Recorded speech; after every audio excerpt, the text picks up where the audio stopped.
యూటీవీకి స్వాగతం. ఆధునిక యుగములో ఆత్మల రక్షణ కరువైంది.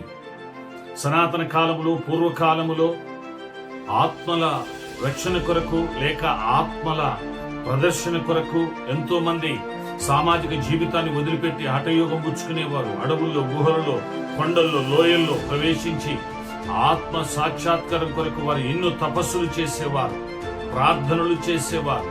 కానీ ఈనాడు ఆత్మను గురించిన ఆలోచనే లేదు.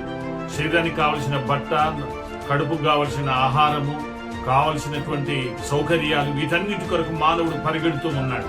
చివరికి ఏమైపోతున్నాడంటే మట్టికి మన్నైపోతున్నాడు, దుమ్ముకు ధూళైపోతున్నాడు.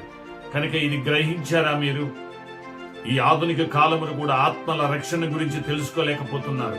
క్షణిక మాత్రము నీటి బుడగలాగా, గడ్డి పూలాగా ఉండే ఈ దేహాని కొరకు మానవుడు ఎంతో తహతలాడుతూ ఉన్నాడు. ధనము సంపాదించడానికి ఏదైనా చేస్తున్నాడు, తన సుఖం తీర్చుకోవడానికి ఏదైనా సాహసిస్తూ ఉన్నాడు. కానీ ఆత్మల రక్షణ, శరీరం కొద్ది కాలం ఉంటది, ఆత్మ యుగ యుగాలు ఉంటది. అది ఉంటే నరకములోనే ఉంటది, లేదంటే మోక్షంలోనే ఉంటది.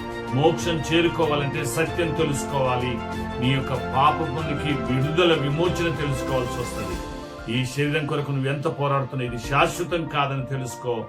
ఆత్మ రక్షణను నువ్వు ఎలాగో తెలుసుకొని, ఆధ్యాత్మిక గ్రంథాలు సత్యాన్ని అన్వేషించి తెలుసుకొని నీ ఆత్మను నువ్వు రక్షించుకో.